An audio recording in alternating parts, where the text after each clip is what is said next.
Okay,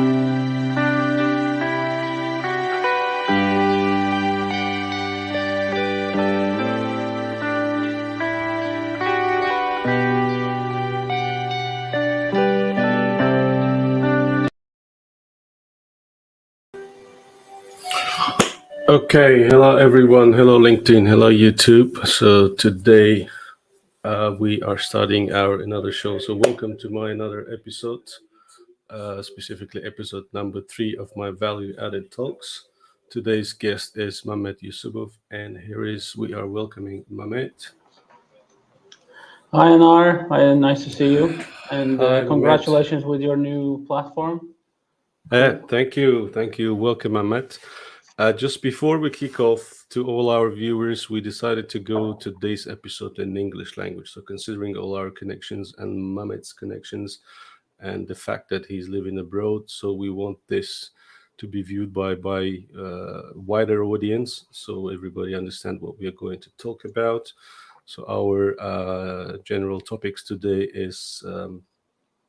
Career path, building career path, moving from home country to another country, and then building a startup tech, and many, many more interesting. And I'm sure, Mamit, you have a lot of to share with us. You have a lot of to talk about to our viewers, and we really want these value added talks. That's why I call them value added. So our conversation will add value to our viewers, and some of them may take some lessons, some of them may learn something new, and this will really be helpful building their career, building their lifestyle, changing maybe, I don't know, many other things. So thank you again for agreeing to join this session.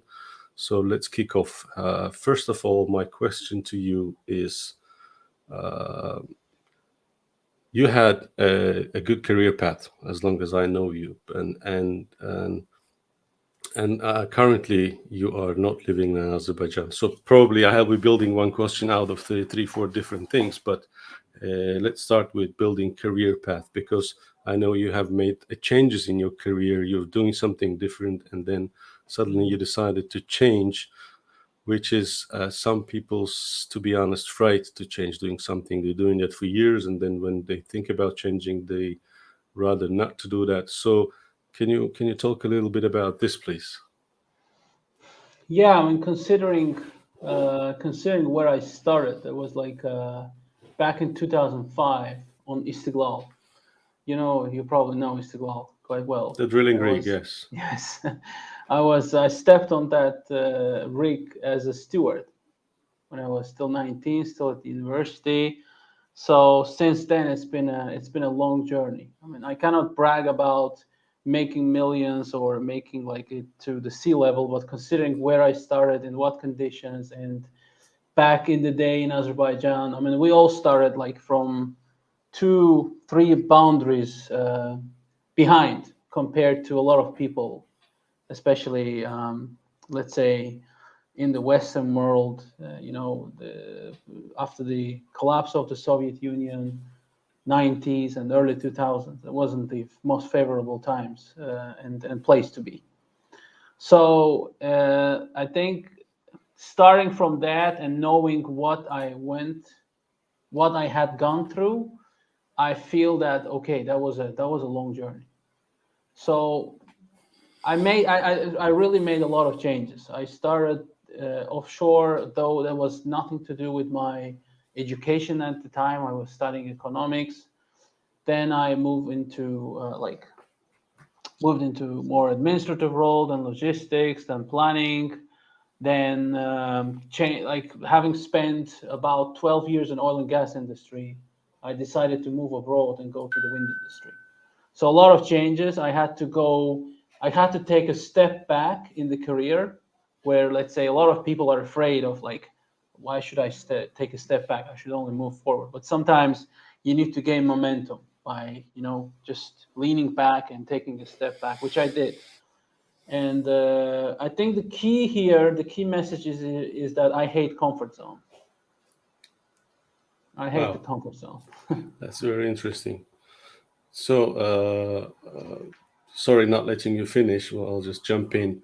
You Mm. said that you had to change. What made you to do that change? Because being so many years in one side, and then suddenly changing everything. But taking step back is not the only thing that can be as a trigger or a driver to do those changes in it.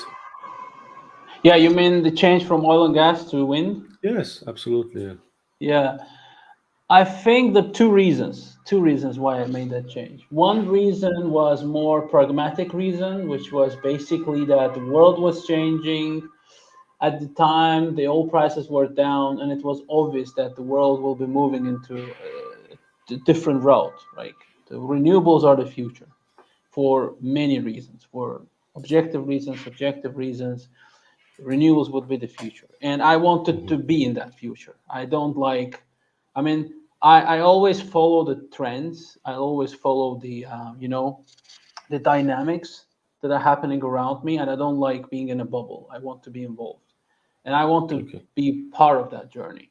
The second reason was that I wanted to diversify my professional experience because at the Hmm. time I was working in planning and I had done different kinds of planning, like maintenance planning, integrated planning, project planning, but in one industry, right? So I wanted to change and say, okay, planning is a cross industry, multidisciplinary discipline itself, and I don't want to be limited into one industry. So I want to see other things. I want to do other things. I want to try different projects. I want to try different industry, see what others are dealing with, and especially coming to Europe, like different culture, different way of doing things, working with more international. I mean, back at the time, you worked in the same environment. I mean, in Azerbaijan, being in upstream oil and gas business, working in the BP realm was already quite multicultural, multinational.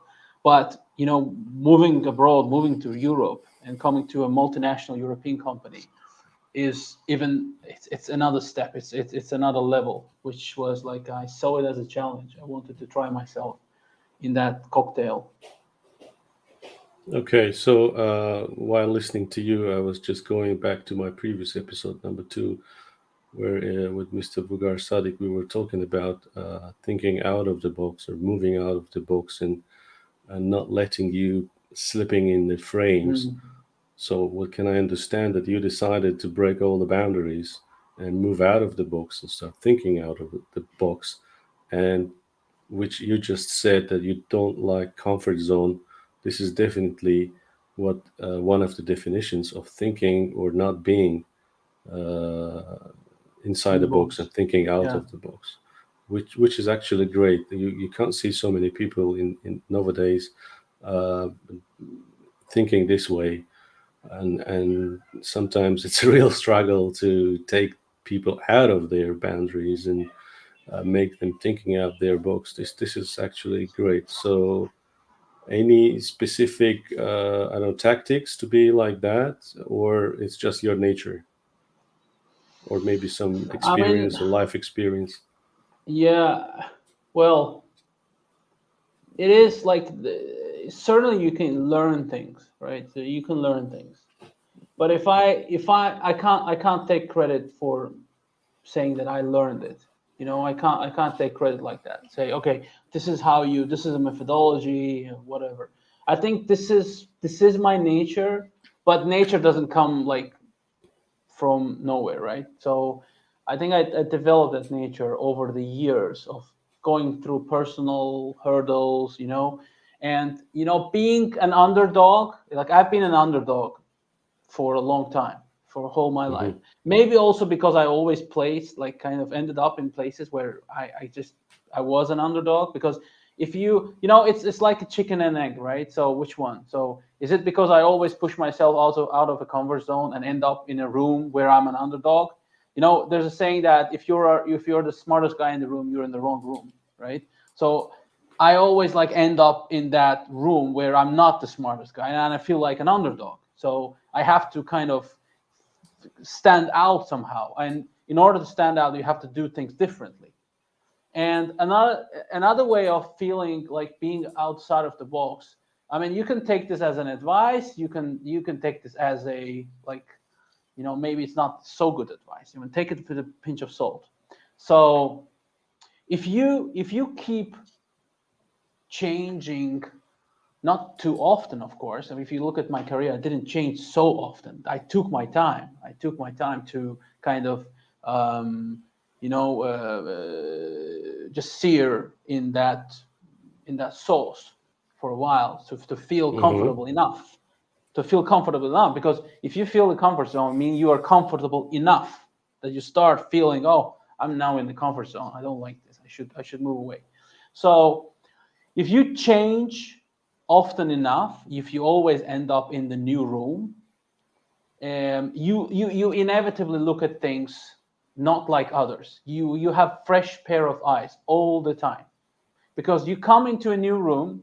People have been in that room, in that space, in that environment, in an industry for a very long time. They have developed certain culture, certain mindset. They are experienced, but they are biased. You are not. You're new, and you always keep that freshness in yourself, right? So you look at things with fresh pair of eyes, and you do things differently. If you let yourself stay in one specific field for a too long time, you will of course become an expert in that niche, but you will start losing your ability to think outside the box, because you are the box. You become the box.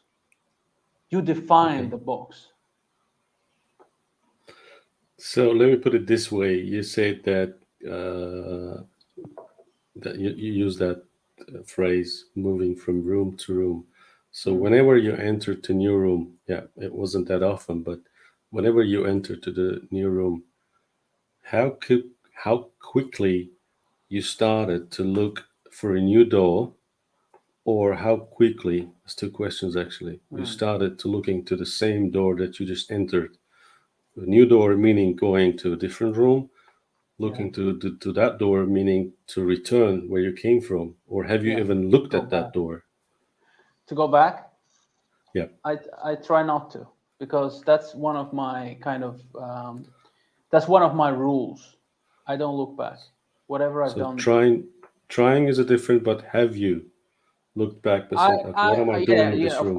of course. Whenever, like, it's something, deeply emotional, because if you end up in a difficult situation, personal or professional, doesn't matter. You Mm-hmm. inevitably, the whole thing about nostalgia, being nostalgic, is Mm-hmm. because you're going through hard times, and you start going back, revisiting your memories about better times. But so yes, I will not lie saying, oh, I never looked back. I did look back. I did, like, kind of, oh, start feeling about emotional about going back. Maybe I should have never done this. You go through that. There are stages you go through. The first stage is that, oh, what the hell have I done? Why did I come here? Right? And then you start getting used to it, and then in time you just don't look back. So if you wait enough, that first, I mean, I can't say that I'm like, I'm a cold bastard. Like, I never regret. I never feel bad. I do. I mean, I'm not.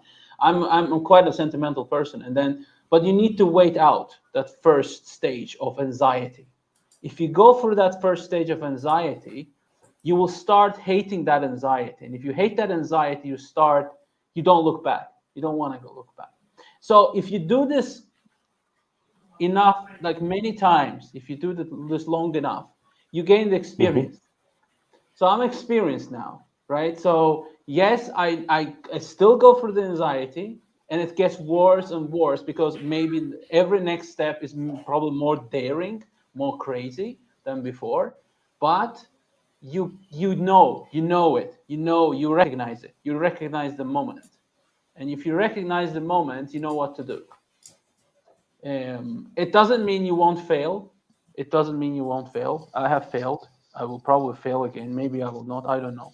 But we always fail. You can fail even staying in your own souls. There's a myth about stability. There's no such thing as stability. There's stagnation. There's a What do you mean dynamic by that? decline. There's always a dynamics, right? So it's, think of this as gravity, right? So Okay. if something flies at, I mean, how can I say this? So every stagnation is followed by a decline. Hmm. There's always either a stable decline or a stable growth. There's no such thing as stable stability. It's called stagnation, and stagnation is always followed by a decline. There's no such thing as stagnation is followed by stagnate. There's a reason why you stagnate, because you can't generate thrust anymore. The gravity is pulling you down. Hmm. So sooner or late, you will be pulled down if you don't gain thrust again, and if you don't start, because everything around you is changing and it's evolving and it's becoming either worse or better. Nothing is like staying the same. There's no such thing. So stability is a myth. I don't believe in stability. Okay, that's it. That's actually great, which will lead me to my next question. So, summarizing everything you just mentioned, you not only changed your career path, you Hmm. changed your country. Yes. You just stood up, Hmm. and left your home country for a totally Hmm. different country. I believe you haven't been in that country before, not even explored it. But you I just had left. once. I had Did once. you? Oh, I okay. did my surveillance. Okay. So that was that so-called full scope survey, or was it just a No, it was quick just a visit? tourist trip, a tourist Yeah, visit. that's different. Okay. Yeah. So why? Why I moved? You didn't only I was. change your career, you didn't only change your path. Okay, we see that. We understood that you don't like comfort zone, but on top of that, you moved to a different country, to a different culture, where I'm sure at the beginning you had no a lot of people that you know nearby yourself. I mean, Mm, yeah. first of all, why did you do that? Hmm. And okay, and then I'll ask you the next question in the course.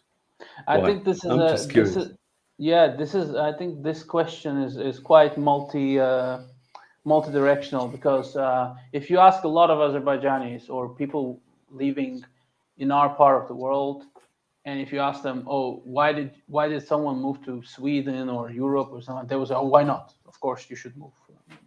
That's the better way, right? But Hmm. it comes with, I mean, it's not that black and white. It's not that easy. It's not that simple as it seems. It's not that great, actually. The experience of moving from your home country, first of all, I didn't have a bad life in Azerbaijan. I had a good job. I had a well-paid job. I had a very good career. I had a very good like reputation. I had friends. I had relatives, my parents, and also I had obligations, right? So it it wasn't that of an obvious decision, because a lot of people would say, why are you leaving? So I think that's why your question, because you know me somehow, and then you ask the question from that perspective. First of all, Absolutely. moving is difficult. I mean, I came to with a job offer. I had everything basically laid out. There was no ambiguity, no questions, no anxiety about my situation. I had a work permit already done. I had a job offer with a permit. Like everything was good enough. I mean, a lot of people when they move, like to Europe or to the West, when they migrate, they don't have all those questions answered as like I did, like I had. So moving and leaving your friends, your environment, your friends, everything like behind, is not easy. You end up alone. You don't have anybody to go to when you need simple things. You don't have anybody to ask for help, to lend money, and so on and so forth, right? So you don't have any of that. There's distance. There's new place. Well, over here, over here in Sweden, it can get really dark in winter. I was actually underestimating that. You should never underestimate that. What the climate and weather can do on your psyche. Um, so why did I make that move? For the very same reason, because I wanted more opportunities. I wanted to be part of a bigger world. I don't like of course, yeah, I'm a patriot. I love my country. I love my land and so on. But the world is much of a bigger place. And wherever you are, you should be able to explore that. You should be able to, there are these strategy games where your map just keeps Mm-hmm. growing and Yeah. just opening up. I feel like that. I felt like, okay, I was in a map which was very restricted. I couldn't see and reach what was happening rest of the world. And again, if I wanted to make and then coming to the practical reason, well, renewables, right? I said renewables. To become part of renewables, you had to leave Azerbaijan. And our like it's only now that renewables are making their way to our country, and to our part of the world. If I wanted to, like, if you want to be part of a technology or an industry which is not present where you live, you have to leave. You have to go for it. It's just like knowledge. It's like I would Mm-hmm. treat it as knowledge. Wherever the knowledge is, you go after it. And this was like the experience was here, and this part of the world where I am today is basically the pinnacle of wind industry. I'm in the heart of wind industry, and this is where things are happening. This is where the technology is. This is where the biggest companies are, and that's why I had to make that move. And I have to say that, let's say, Sweden was not my only choice, or was not even my number one choice. It was just where the opportunity was, and now I don't Mm-hmm. regret making that move because I really came to more opportunities, and I have seen more opportunities. Yeah, just by the way, you've already mentioned, but just to remind that the country that Mohammed moved is Sweden, and I believe the city is still Stockholm, Malmö. Malmö. Okay, Yeah, so it's totally different country in terms of yeah, weather, first of all, because yeah. living south, southern country where the I don't know the temperature in summer is above 30, sometimes 40 degree, and moving into the cold country and to the one you just mentioned about never It's underestimating not the that, cold, it's the and the dark. It's the darkness and on the dark, yeah, because of less sun. So yeah. Less daylight, less sun. comparing, let's do some comparison in your movement. So this is not like, I mean, winning a green card and moving to United States, or moving, I mean, Yeah. winning some kind of card for moving to Europe. This is Yeah. just taking your bag and Yeah. moving from one country to another. Yeah. Wasn't it a bit risky? No, well, it was a calculated risk. It wasn't that bad. Like as I said, I didn't like, okay, pack my bags and let me go to Sweden and see what I'm gonna do. No, I had a job offer, I had a contract, I had everything basically. I mean, there was of course there were risks. Like there was always a probation period wherever you go, new country. I could have been, I don't know, fired in few months, which was possible. Yeah, and yeah, there were definitely some variables that could happen, but I had to take that risk, and it was a calculated risk. It wasn't too crazy. At least for me, it didn't feel that way. You know, for someone else might be, but I have seen people doing crazier things. I have seen people Okay. moving abroad with none of that. They sell everything, they spend the money, and they come to Europe or somewhere else with some hopes. Or unfortunately, a lot of people get scammed by really like people with bad intentions, who fool people, scam people, and they end up with nothing.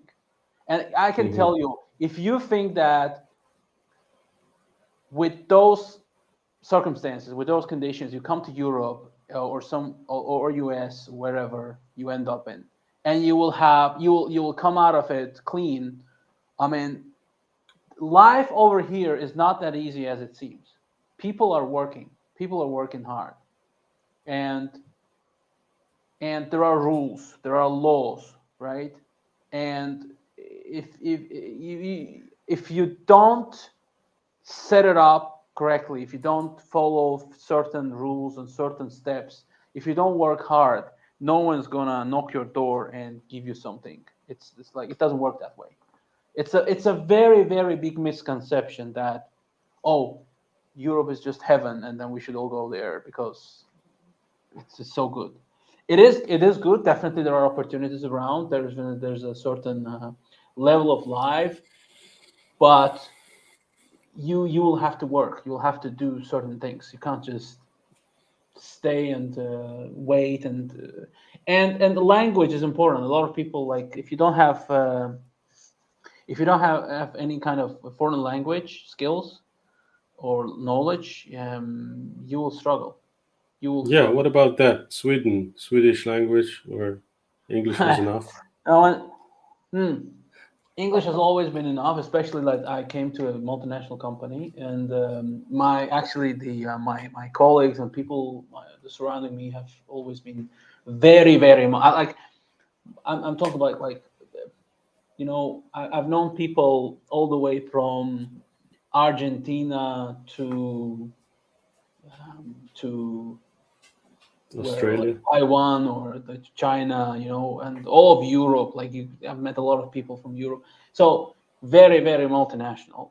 Sweden is a specific country actually, because Sweden is the only non-English speaking country in the world probably that has highest level of English knowledge. Like almost everybody here speaks English. Almost everybody at some level, right? So it's quite easy to if you have a job, if you have a paid activity that doesn't require knowledge of Swedish, is somehow global, like you work for a multinational company, you can live with English here for a certain Okay. time, and maybe like there are people who live here forever without Yeah. Swedish. There's good comment I saw here, I think, on the YouTube. I'll just put it on the screen about the question that I'd ask you about moving. So there's a Russ Tagiev saying, good question that I'm asking myself. I think about moving. There are many reasons, opportunities, and self determination. One of the reasons, I think. So the opportunities, I agree with that, and self determination is very important, I believe. Yeah, definitely, definitely. Yeah. Thank you, Ruslan, for that comment. Okay, about the job offer, you said you got the job offer. Hmm. Going back to my question, a bit risky or something, but this is a job offer. I mean, I know people are getting job offers from all around the world. Some Hmm. of them, I mean, short term, some of them long term, but and some of them it's just not even thinking staying in those countries. They just think, okay, I will work, especially on an oil and gas sector. People prefer like shift jobs, working like, I Hmm. don't know, month and a month, or 8 months or 2 months, or I don't know, 6 to 6, and different patterns. Yeah. But the job offer you got, which is obviously the thing that not everybody is able to get, but will we call it? I don't know whether it's the fruit, the result of your Forbidden fruit. hard work or a good Ah, yeah, search, or is definitely. just the luck, or No, no, no, no, no. I mean, yeah, I mean, there is always an element of luck. You can call it whatever you want, your fate, your destiny, whatever. There's always that X factor that you don't control. Okay, I have to say this. So, but was I lucky, or was it all luck? Well, let me tell you the story. I had been. That was 2016 when I got the job offer, right? I had been looking for work um, in multiple countries, in multiple Actually, you know what? I wasn't really targeting countries. I was more targeting companies and industries. So and then naturally I had some preferences over geography, but it was quite wide. So I was looking for Mhm. jobs all the way from the United States and Canada to Europe, and even like further in the Middle East, Singapore, and so on. But I was looking for certain companies, certain industries, certain kinds of jobs. I wasn't looking for anything. I wasn't just playing a lottery. But I had been looking for a job abroad starting from 2014. So at the time when I got the invitation to the interview, I had been looking for a job for over a year. But in 2015, I remember this very well. in 2015, about September, October, I sat and changed my resume completely. I completely rewrote it, redesigned it. It's not that it was perfect. It was far from being perfect. It was far from being great. But I completely erased the CV that I had and wrote it again. And I changed my strategy of job searches. So I made it more streamlined. I made it more targeted, and I started like writing really customized, personalized cover letters. Okay, and you should always know that the wall is thick, it's strong, but there's always one brick that is loose or is cracked. And if you keep hitting that brick long enough, it will Hmm. give up at some point. So I found that brick. It's hard to say what that brick was, but I think in our like I was working in planning, and in our field there is a lack of there's a lack of um, um, skilled professionals in Europe. Not because there's a lack, because there's lots of projects, and the renewable sector, like especially wind, is a fairly Quantity new wise, sector. Yeah, I mean quantity wise, and quantity becomes quality. If you, it's not like enough people. Yes. Okay. not enough people because there's too many projects. And at the time, I knew that okay, wind industry was new, and it's still young, but it's growing fast, very fast, getting really big. And there's now offshore wind, which is like even like bigger. You can like one offshore wind farm is nowadays equal to the output of one nuclear reactor. You know, so they're getting really big. The turbines are getting big. The farms are getting much bigger and more powerful. So and of course the projects are getting more complex and well connected. So at the time, I knew that okay, wind industry is new, but there are not enough professionals because it's a new industry. People don't normally look for jobs over there. Like people from oil and gas industry, for example, they would never look in that direction. Why? Because first of all, wind industry doesn't pay the same money as oil and gas. It still doesn't. It still doesn't. Okay. The money you can get in oil and gas industry, especially back then in the good days, in the good old days of oil and gas industry, it was like different figures, different figures. So, and I wasn't after money. I knew I wasn't after money because if I was chasing money, then I would end up somewhere else.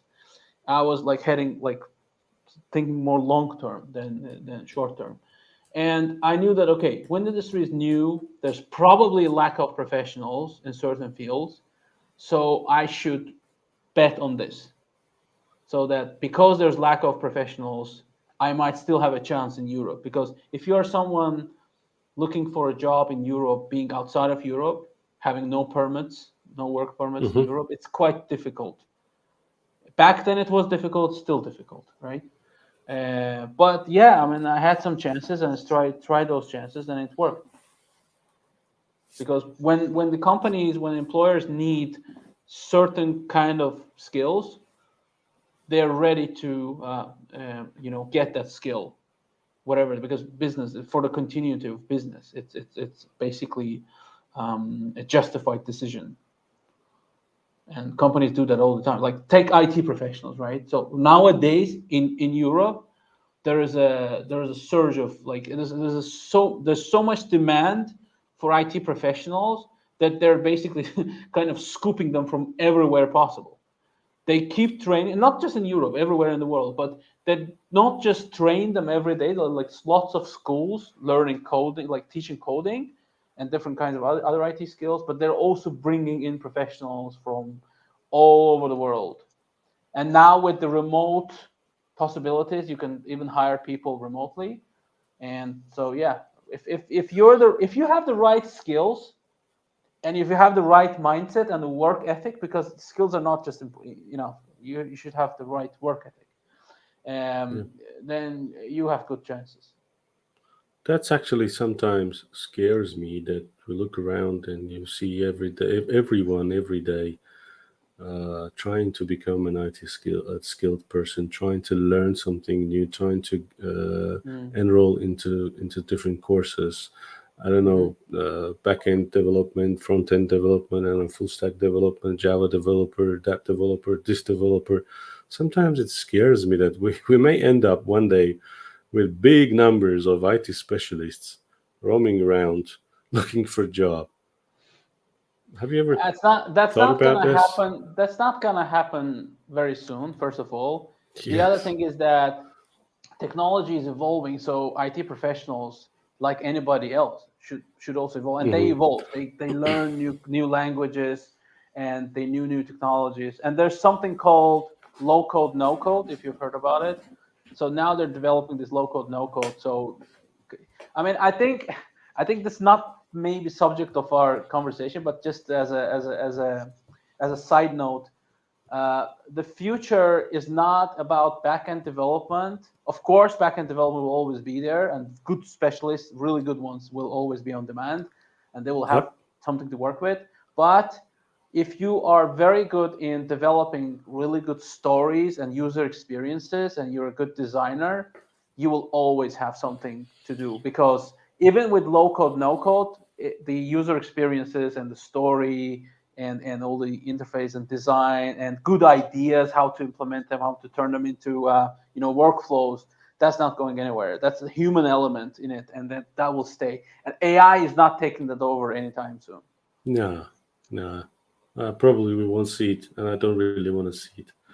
Let it be there where it is, where still it is. Skynet, And I think Skynet is coming. that's one of the reasons. Yeah, Skynet. Yeah, I think that's one of the reasons that made me to start taking up cybersecurity courses. I don't know, maybe you've noticed or not. I've already completed 3 levels, and I still can't complete level 4 because of the time, to be honest. And it has to be all 7 levels, and then you have the exam. But start at level 4, and I think, do I really need to go further, because it's getting more difficult and difficult. You're hearing at first 3 levels, you kept hearing the things that you heard before, you've seen before, but the deeper you go, you understand that you're hearing things that you never heard. You're hearing terms that you never heard, and that's what scares me. And I think, whether shall I go further or stop right there, or that's basic information. But something tells me, go further, go till the end, see what it's there. At least try to have an exam. I mean, no one says you want to pass it from the first attempt. Maybe you will need more attempts, but and I realized that, just like you said about the lack of people, there are really lack of number-wise people in cybersecurity area. So there are a lack of cybersecurity experts, cybersecurity analysts, and with all this computer IT stuff increasing, of course, the cybersecurity increasing, cyber crimes increasing. So I I mean, there's an easy way to find it out if there is a demand. You just go on LinkedIn job search and you type in cybersecurity and see how many jobs you get. yes, yes, that's what I saw during a training. Even there, they've highlighted that. So I might advise that people, if you're thinking about going into the IT, start thinking about this as well, because the IT sphere is growing and growing, and there's a potential for hackers. So someone has to fight with these hackers. So everything grows. All these developers grows, hackers grows, and I believe cybersecurity soldiers or warriors should grow as well, to make sure that they protect it. So, It's always harder to be in defense than it is in offense. oh yes, it is. So That's right. so yeah, I think the stronger defenses you build, there will always be a breach. So that's a never-ending game. I don't know how it works for. I'm not a cybersecurity expert, but since you mentioned it, I think people should talk about, like, how can you actually counterattack those hackers? Because if you don't attack them, just sitting in the defense is not going to do anything. You should be counterattacking them somehow. Develop a strategy or tactics that it's not just passive defense; it's actually counterattacking them. somehow, so that they don't recover from it. Yeah, but apart from that, it's not only sitting and waiting for someone to attack you. It's like, I mean, if you go into history, in the ancient history, some small countries, they were never fighting. Let's say, I mean, they were thinking that some bigger country or empire will someday will come and attack them, and they started building the walls or the castles, so just in case, to be prepared. So no one says that Mm, 100% they will be invaded or they will be conquered, but at least they were trying to building the walls, building the castles. They were mm, expanding their I don't know, they were expanding their protecting environment and so on. So that's also the part of cybersecurity people. So mm, not just sitting and waiting when these hackers are going to hack us, so we'll fight with them. Of course not. mm. So to prevent them starting doing this, at least this is also. Speaking about all this, who I want to move to another subject. So I know that you are owner of a startup project, and you started building an app or Mm. software. So tell us a bit more about this. When this idea came from, where this idea came from. Uh, have you been? Not have you been? Sorry. Are you successful now? Or at which stage you are, or which implications or which kind of difficulties you faced with during doing this? And can you drive us through this, please? Yeah, I mean, the idea came when I was actually sitting in the office, because the the application that we're building is It's is good when about. ideas coming to people's mind when they're sitting in the office. That's increasing. Yeah, of course, So, absolutely. yeah, Um, that place can be really enlightening. yeah. So, so ooh, so so the works it's about workspace. Basically, we're building a hybrid workplace solution with interactive floor plans. And as I was sitting in one of those offices, that one of the great days, I was thinking like, okay, this is a workspace, open space, it's growing. And so how do I know who's actually where, and how can I actually interact with these people other than just going into my Skype? That was back then, it was still Skype. To my Skype and trying to find in the address list, and later it became Teams, but it's still the same story. So I've always thought in maps, and I think growing up, I always imagined everything on a map. I love geography, and then I grew with maps. So I want to see everything in maps. Just want to not like this, but I want to see it like this, like from a bird's view. So I said, okay, how can I actually make this office floor look like a bird's view and interact with it on it? So that's where the Workapelago idea came, and it stands for it. Like it's a work archipelago workspaces. So that's how it connects different workspaces. And nowadays, even with remote teams, we can do hybrid things. So that's where the idea came to me as a potential and as an obvious end user myself. So I think a lot of tech startups nowadays, they start from developers. There's some developers and engineers. They start doing the coding things, and then trying to find a product market fit. Well, that's my problem too. Trying to find the product market fit is always the challenge. But I've always thought from the perspective of the end user. So what stage we are? We're quite early. We have like a few clients. We have some interest. We have some pilots going on. We have developed an MVP, like minimum viable product, so something that works. It's not perfect, but it works. Mm-hmm. And ours is actually quite advanced for an MVP, because we've probably done too much development. There's a saying in the startup world is that if you're not ashamed of your first product, you are too late. So yeah, we're not ashamed. So it looks like we're a bit late about launching it, but we've launched Okay. it. So what implication? I think the first thing is a mindset change, because if you are a salaried employee for whole life, and you suddenly decide that, okay, I'm now going to do a startup, That's probably the biggest jump that I've ever made. I haven't even completed that jump yet, so I'm still kind of in the process of You're in the completing it. But mid-air. yeah, exactly. I'm kind of mid-air, so depending on how I fall, I will either break everything, every bone in my body, or I will survive. We'll see. But the mindset change is drastic. So because someone, one thing everybody should have in mind if you're thinking about starting a business. First of all, you're not going to become rich straight away. Forget about it. You will have to struggle and you'll have to save just like you've done never before, especially if you had a good salaried job. It will take time, even if you ever get there. That's Yeah, really you. important. That's really important, and it has to be highlighted all the time Oh to yes, I mean, everyone's trying to do that. You won't yes, get it's rich overnight. no. Please You will, remember you that. will if you succeed. You will get really rich, Not and we're talking overnight. about rich, but not overnight, not even over a year. Like it takes time. And Yes. for us, like we've been doing this, like basically kind of not even part time. I mean, I still had my job, so I was doing this like in my spare time. So is my co-founder. So it's been like over 2 years almost now, and we haven't Hmm. gotten anywhere. Wow. I mean, we haven't gotten somewhere, but we haven't gotten to the point where we become rich. We're not even close.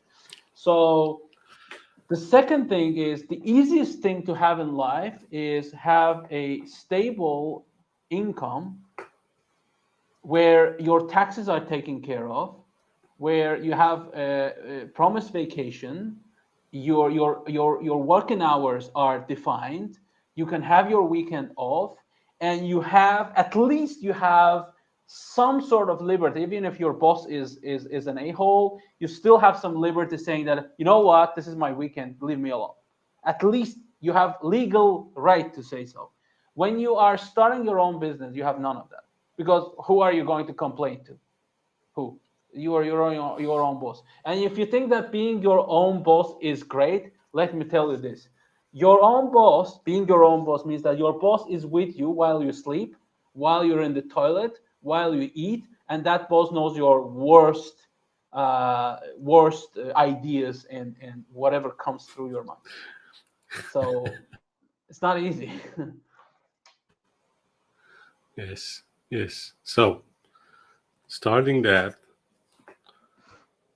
requires a dedication, requires someone, minimum one or two people knowing, You need a capable team. to do You that. A need a team at team. least. Yes. Absolutely. I started without a team and I struggled. You need a very good team.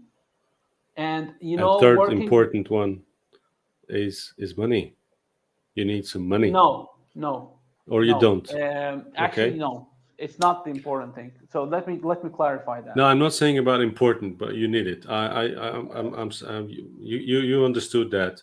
I have no knowledge of how to start a startup, so that's why we are here and talking to you since you Yeah. have an experience. But my mind tells me that you have to have something in your back pocket to get Yes. ready to spend, Yeah, let me and it's clarify that not a because, few amount. well, let me clarify that. So, because a lot of people might be watching us now or maybe watching us later, I know the mindset of people, especially in our country and all around the world, thinking that okay, if you have the money, you can do business. If you don't have the money, you can't do business. Now, No, the no, money no. I works didn't mean this that. way. Yeah, Now, I know what you meant, it's Anar, but part let of me it. just Yes. Uh huh. clarify for everybody else, because you need money. Why? Because you need savings. Because there will be a time you will have to go full time on your business, right? Hmm.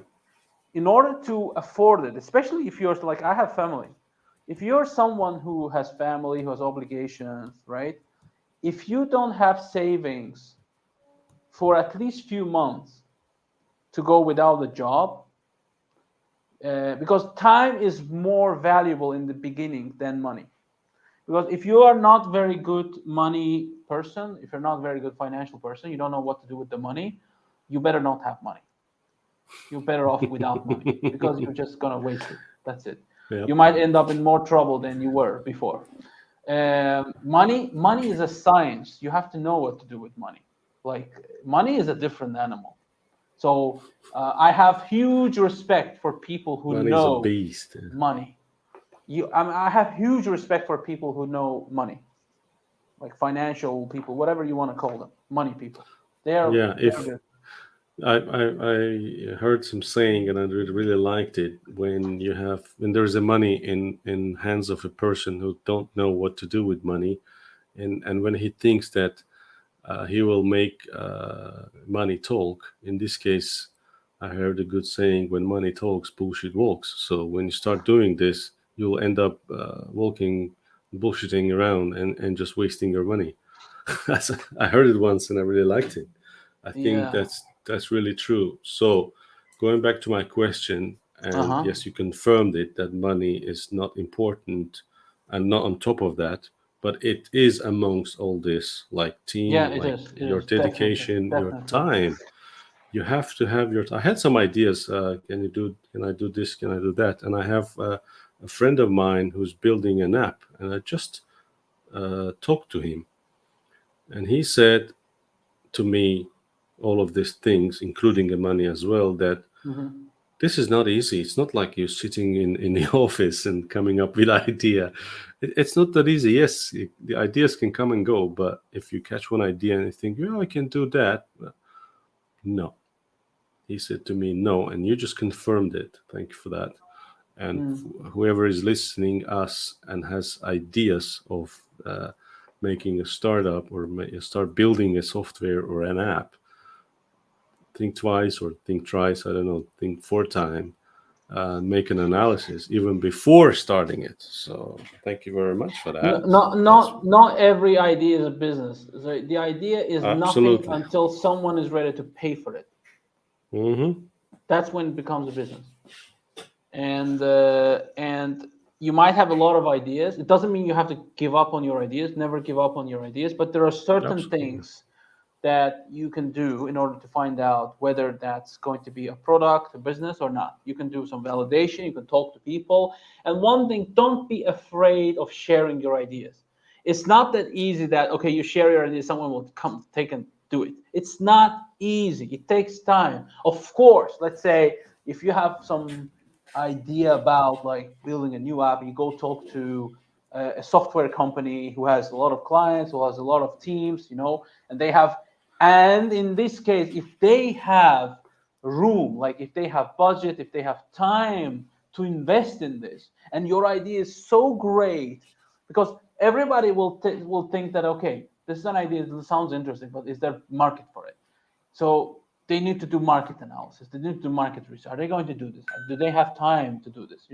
So don't be afraid of sharing your ideas, unless it's something super patentable. You have discovered some particle that will create more energy than Pluto or something. Yes. Share your ideas, gain validation, gain traction, and then once you have an interest, I mean, you can raise money if you know how to raise. I like when raising money is a full-time job. It's also about money, and I haven't been great with that, but I'm still learning. So you can raise money if you have a great team, if you have a good product idea, which means that you have validated, you have a product market fit. At least it's Hmm. validation, preliminary validation, and you are ready to dedicate yourself with your team to this. If three things are present, you can raise money, you can build a product, you can become a business, right? If some of them are missing, then you need to either create it or just switch to something else, because it's not gonna work. Did you watch Billion Dollar Code movie? What? There's a movie. Actually, there's a serial. So, Billion Dollar Code. No, It's about two I've German I've guys heard about it. who I've heard claim about it. that Yeah. invented a software called Terra. I can't remember Terra something, and then they claimed that Google stole that and turned it into Google Earth. So Okay. No, I um, haven't. But I have heard about it. Yes. I think yeah, it's based on it's something come. real, right? True Yes, it's story. based on true Yeah. story about two German guys, originally from Berlin, created that. One of them was very good coder. He's originally from Hungary, I believe, but lived in Germany. And the other one was a very creative guy. So they built that software. they called it Terra Nova, I believe, and then they Mm. shared it with some guy who apparently working for Google, and they realized that Google stole it. But that's what movie says, and history. But coming back to what you said, that afraiding or scaring to share your ideas unless you haven't found something that replaces plastic or something else. I agree at some point, and Road to market is more important than the it is, novelty of yes. your idea. If you can get to the market faster, it doesn't matter who steals it. The other thing is that stealing ideas. Once again, if there's nothing proprietary about it and you can't prove it, Mm-hmm. right? If I hear something, if you come and tell me that, Mohammed, I have this idea, I can actually make hamburgers fly, for example, right? And I hear you and I say, okay, I don't know what his idea is, but flying hamburgers is cool. I go figure out how to fly hamburgers and they fly, right? Now, maybe you were flying them by using some magnetic force, but I have just attached a small propeller and they still fly, right? So did I steal it from you? No, It's highly questionable, right? So it is. I mean, of course, there is some ethic around this. That, like, I mean, you might say that, hey, Anar, I can come back to you and say, Anar, I've also figured out how to fly hamburgers. I'm doing this way. How are you doing this, right? And I'm sharing this with you, and then we might team up and come back with something even bigger. But that's, it's really about human nature, about your relationships, about, again, road to market speed. Your speed to market is much more important than the idea itself. So again, if it's not something really proprietary and you haven't protected it, even protection doesn't give you protection. It's like, it just, you just end up in legal was a settlements with people, like, with court. And share your ideas. Don't worry about Yeah, that. And actually try to find people who buy into your idea, who want to team up with you, rather than being scared of sharing your ideas. And there will always be people who are just uh, thieves. yeah. That's a great piece of advice, actually. Thank you very much for that. And to be honest, I really like that we talked about specifically about this part of that subject overall, the startups and softwares and building softwares and attempting to do that. That's Mm, actually great. And so that's what we are really aiming for. That's why I really started all this conversation, to hear people's experience and share it with the world.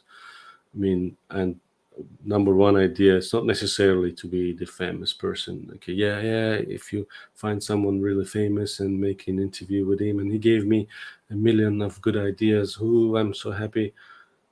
Believe me, this is not for you, this is for audience, that there are other people less known but with many more brilliant ideas. We just need to find them, explore them, find them, mm, talk to them. I don't know, by expanding our I don't know, the expanding our network, and thanks to LinkedIn, that it giving us this opportunity.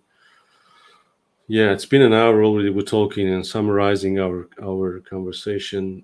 Mohammed, I've learned myself personally every time when we speak. It's a third episode, but I've learned a lot of things already. So, and hopefully, by continuing this, just like I stated on my previous episode about thinking out of the box, that it gave me a bigger confidence. And my mm, previous guest, we were talking about I don't know if you watched it until the end. At the end, we talked about the win-win situation. He said, "I'm not only for win-win, I'm for win-win-win." So it's not mm, only he winning and me winning by just talking, but and the third party is also winning by mm, hearing, by mm. us sharing and taking the lessons from that or taking advice from that. So this was really good, Mamit, and I really thank you for that, for accepting, for talking, for giving for sharing your life experience, and it's really exciting. I mean, changing career path totally from A to Z, and changing countries, and then starting tech teams, starting. My goodness. Yeah, Yeah. Thanks for having me, Anna. Thanks, and good you're luck with your show. yes, I do appreciate that. Let me see. There's a comment thoughts on the working environment provided. Yeah, apparently I looked at it late. There's also another comment from the same guy. Maybe you can quickly comment it, What was it? saying, Can provide can his Mehmet thoughts on provide the his work thoughts on the environment, working schedules, environment, work-life schedules, balance? balance? Let's see. How different our Oh, business wow. mentality and cultures? That's a big question. I Is mean, it? yes, it is. I mean, it really depends. Okay, I mean, I think Ruslan means here over here in Scandinavia. Well, work-life balance is the Briefly, if you can. Bible. Yeah. Yeah, work-life balance is a Bible over here for people. Mm. It's very important. It's very very crucial, and people do really do value their work-life balance, and everything is kind of designed around it. And I think it's not that people don't work after hours when they have to, but there's a lot of flexibility. And normally, I mean, day starts early here and ends early. So people start working around 7, sometimes 8, and end at 4, depending on and they go back home. And there's about like, depending on the country, something around 30 days off every year, which is quite similar to Azerbaijan. I think it's about like 20 something days in Azerbaijan. Yeah. And well, our country has this Soviet background, because so we are our laws are quite social actually. Of course, if they're observed. So if they're not observed, then they're not. But yeah, work-life balance and working time is like that. It starts early and ends early. And summertime here, like now we're going into July, just life stops. Everybody goes on vacation, sometimes like 3-4 weeks, because like it's the break for schools also, and they take the time. So Who in is working? July, I mean, somebody is working, but Of you can course, you yeah. can you can get into a lot of out of office replies if from starting from end of June till beginning of August. Like July is like off. Everybody's off. Everybody's vacation. And weather is good here. People also travel, and also around Christmas, New Year time, a lot of people take like week or two off, and there's also Easter. So yeah, work-life balance is quite important here, and people do value it. But when they work, they work. They're kind of focused, especially like in the private sector that I have worked in. I can't tell too much about the public sector, but in private sector, it's like that. People, when I they're think working, they're focused. I think the reason they leave, come early and leave early, they want the rest of the day or they want the evening to themselves. So that's what I started to Yeah, I feel mean, years they ago. pick up their kids, and then also the schools here, they're like, if they might throw some event in the middle of the day, because that's their working time and they don't care. I mean, Yeah, you as a parent have to go, and everybody at your workplace also understands this, because everybody's in the same situation. yeah, So it's like kind of it's excused that, okay, I gotta go because I need to pick my kid from school, or they have a school day off, so we'll be working from home. Even before pandemic, it was a thing. So yeah, I mean, I think work-life balance over here is very very crucial, and people do respect it mostly. And same as your workplace, same as your colleagues, and everybody understands that. yeah. That's what I really like. And Yeah, quickly on the difference about business and mentality and cultures. So I think he means that's the that's one very you that's were. very different. I mean, I think from here in the northern Europe, especially Scandinavia, and maybe northern Germany, also somehow, and even like if you compare it to southern Europe, like Italy, Spain, it's different. Like Italy, Spain, they have a closer working culture to ours. Like people easily work over hours, they stay late, they leave late. That's what your boss expects from you.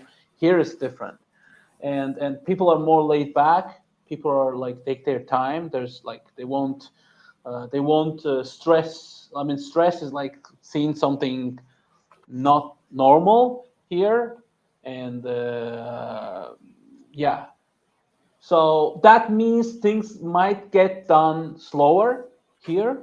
But I have to say one thing.